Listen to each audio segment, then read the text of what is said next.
US 101's iHeartRadio. Live. Hey y'all, it's Brantley Gilbert, and I am US 101. So, welcome everyone, and I guess it's everyone's first time to meet Brantley? No? I fist bumped him at a concert. So these are real paying fans. I like that. That's what I'm talking about. They're friends. That's a wonderful thing. Well, welcome to US 101. We're glad to have you. Yes, sir. Thank y'all for having me, man. It's good to be here. So you're going to share with us some of your new music. We've been waiting and anticipating some new Brantley stuff. Do we have the music ready to go? Queued up? All right. So do you want to go ahead and tell us about the first song that we're going to be... I probably should have fixed up for you, but... The first song. There's something going on. Tell us about the new music you've been working on. Well, this next record's called Just As I Am. For those of you know a little bit about it, all my records always tell a story, and this one picks up where halfway to heaven left off. And, it's kind of a what you see is what you get type thing. That's kind of the guy I am. And, it goes from one side of the spectrum to the other one. I'm like a Sour Patch Kid. If y'all seen them commercials, like I will slap, just tear stuff up and run around. I'm probably a lot like you two. Yes, yes. And it's all smiles and puppy dogs and everything else. But and that's exactly how the record is. It shows exactly how bipolar I am. But Dr. Jekyll, Mr. Hyde, look out. But this first one is going to be our first single off the record. You guys will have it December 16th. We'll hit iTunes December 17th, along with the video we shot for it, which is pretty cool. We shot the majority of the video dressed in like 1930s period clothing. We bought a 1936 car, and it was awesome when it ran. It was a double clutch. I wasn't really used to all that. You know what I mean? So it took me a minute. I almost blew the transmission on it. But it was a lot of fun because I had like 3 sidekicks, you know, and these girls were absolutely gorgeous, and they were like my posse. They were helping me run my moonshine. And the sheriff in the video is actually used to be the chief of police in my hometown.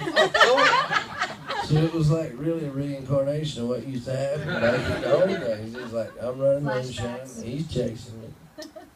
He doesn't catch me. You can't catch me, I'm a gingerbread man. Anyway, so this next song is just a good time song. It's got a little bit of a beat to it, so if your foot taps and your head bobs, don't worry, we're not trying to tear country music up. We're just having a bit of fun. The song's called Bottoms Up. Can't play the single. They actually took it from us, but you can hear it come in December. Thank you. I like it. I hope you don't mind, but we had your fans ask some questions for you. Bring it. You ready? All right. First one. What is your favorite song that you have written? That's a hard question. I don't sing anything I don't write, and I never. Who asked it? Can I ask you that? Yeah, Right here. Awesome, man. Yeah, I don't sing anything I don't write. I don't write anything I hadn't been through. And there's a lot of songs that have, you know, that I'm attached to. I mean, they're all my babies, you know. But I'd definitely say like a modern day prodigal son off my first record. That was when I was just starting to figure out what real songwriting was. And when, you know, I was writing just not to make up a song in 30 minutes to, you know, console a girl that's having a rough time getting over her last boyfriend. That's a great position to play. If you ever start looking at picking up the guitar, well.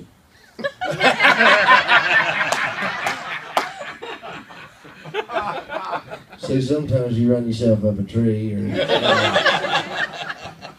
it's one of them times right there.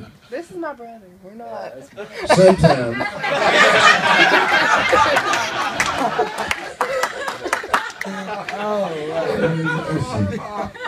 It's always a good time for you people, I'm telling you.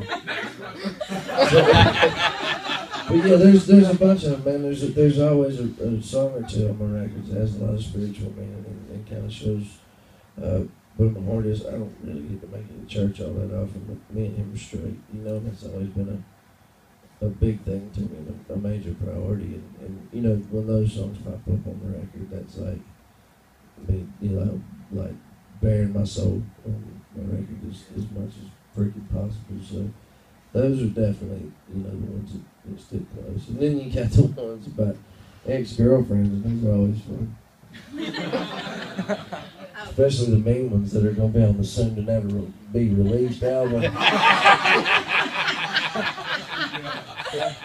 Yes, sir. We'll do another question before the next song. Besides money, what's changed the most by being famous? Well, you got to go talking about money. You know how much debt I have. And my overhead's through the roof. I bought a piece of property. All I wanted was a double wide on it. They had to talk me into doing something else. But, you know, my bus driver and I were talking about this the other night. And he had said this to somebody, and he was telling me about it. And I'm not wanting to kind of, it's a little bit of a strange question for me, to be honest with you. Anytime we talk about money, it kind of messes with my head a little bit. Makes me want to go write a song or play a show, because I got all that debt. You know what I'm saying? trying to pay all that off. But, no, you know, I really like to think that, you know, I'm the same dude. Of course, like social situations change and things like that, but I really think that a lot of people around me have changed. And maybe not necessarily, you know, intentionally, but when you spend a lot of time away from, you know, a home where you graduate with 66 people and you wave at everybody going down the road, you know, and being at my grandparents' house every day, you know, to being gone for months at a time, you know, people are like, oh, he forgot about us. No, just careers like this last for short periods of time, and you never know how short that period could be. I could release that next song, and you know, people think that I'm trying to burn the Ryman down or something. You know what I mean? It can happen. I've seen it happen. I've got buddies still wandering around Nashville that are writers now that never really were writers, you know. They were artists at one time. Hey man, you want to write a song? No. I know your schedule's wide open, but you know, you just try to. Or my deal is, you know, I'm not getting married anymore at this point, so like I'm really trying to stay gone as much as possible and work as hard as I can. So when it does wind down one of these days, you know, when I'm 60, I'm letting my beard go. I'm getting my hand tattoos, and I'm agreed not to get the rest of my life, and I'll probably start smoking again. I agreed to quit when I was 30, but it's coming back when I'm 60. That's perfect. All right, got another song you want to set up? Yes, sir. This is one I wrote with a bunch of Georgia boys. Red Akins, y'all might know him from That Ain't My Truck. His son, Thomas Rett's actually coming on tour with us when we fire up this year. And that boy's on fire. I don't know if y'all know that or not, but he's getting cuts with other artists left and right, and having his own march up to number one, and that's a special feeling. So I wrote this one with his dad and Dallas Davidson and Ben Hayslip, and this is what, it was a little bit of a lineup on this. Big dogs. Yeah, but it's one of those songs, you know, we all have been through those relationships when you've been with somebody for a while, and I hate to say the wrong thing here, but you know when a relationship reaches that point where it's boring as hell.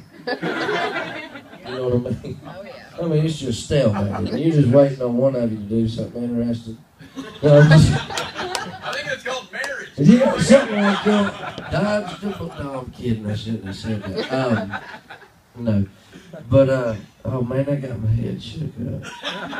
But no, this song's also about, too, when you meet somebody and you think about all the memories you have with, like, different other people. And you know somebody means a lot to you, and you wouldn't mind putting her in all those scenarios and having her be like your first love or whatever. So it's kind of a double whammy. But this one was kind of a sleeper. We didn't know really what to look for when we went to the studio with the demo, but it really came out rocking, and it turned out to be one of my favorites on the record. So this song's called 17 Again.